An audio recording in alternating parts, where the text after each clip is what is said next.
In this video, we are going to discuss about the disk scheduling algorithm in operating system. Disk scheduling is done by the operating system to schedule the I/O request arriving for the disk. It is also known as I/O scheduling. The disk scheduling is very important because multiple I/O requests may arrive by the different processes and only one I/O request can be served at a time by the disk controller. Two or more requests may be far from each other, so it can result in greater disk arm movement. Hard drives are the one of the slowest parts of the computer system and thus need to be accessed in an efficient manner.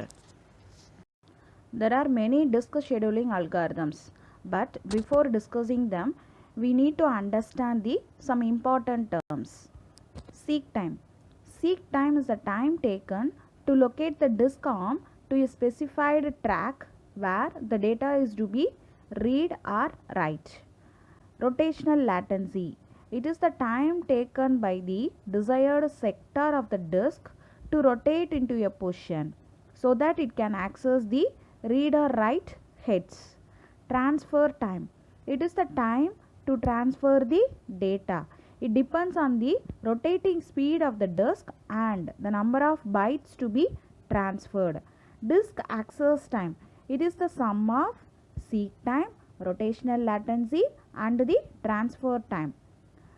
Last one is the disk response time. The response time is the average of time spent by a request waiting to perform its I/O operation. First come first serve, FCFS. It is the simplest disk scheduling algorithm. As the name suggests, this algorithm entertains requests in the order they arrive in the disk queue. The algorithm looks very fair and there is no starvation. That is, all the requests are serviced sequentially, but it doesn't provide the fastest service. Let us understand this concept with the help of an example. Here we are taking the two input request sequence and initial head position.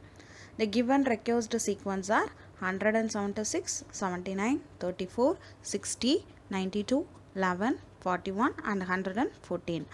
The initial head position is 50. Assuming that we are having 200 cylinders. So starting with 0 and ending with 199. And the first step is we have to write the given request sequence and initial head position in the ascending order. So it is written as 11, 34, 41, 50, 60, 79, 92, 114 and 176 in the increasing order. Next, in this we are following the FCFS scheduling. The first given request is 176. We are taking the initial head position as 50. So we have to draw a line from 50 to 176. Next request is 79. From 176 to 79 we have to draw a line. And the next sequence is 34. From 79 to we have to draw a line to 34. And the next sequence is 60. From 34 to 60 we have to draw one line. And the next sequence is 92. So from 60 to 92 we have to draw one line. And the next sequence is 11. So from 92 to 11 we have to draw a line. And the next sequence is 41. So from 11 to 41 we have to draw a line. And the last sequence is 114. So from 41 to 114 we have to draw a line. So this chart shows the sequence in which the requested tracks are serviced using the FCFS algorithm. The next step is to calculate the total seek count. Let us see how to calculate it. First we draw a line from 50 to 176, subtracting the lowest from highest. So 176 minus 50. Next we draw a line from 176 to 79. So 176 minus 79. Next we draw a line from 79 to 34. So 79 minus 34. Next we draw a line from 34 to 60. So 60 minus 34.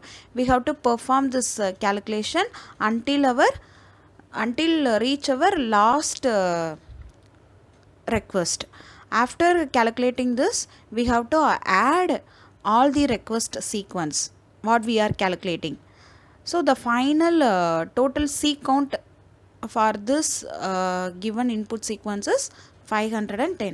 The advantages of using FCFS algorithm is every request gets a fair chance and there is no indefinite postponement.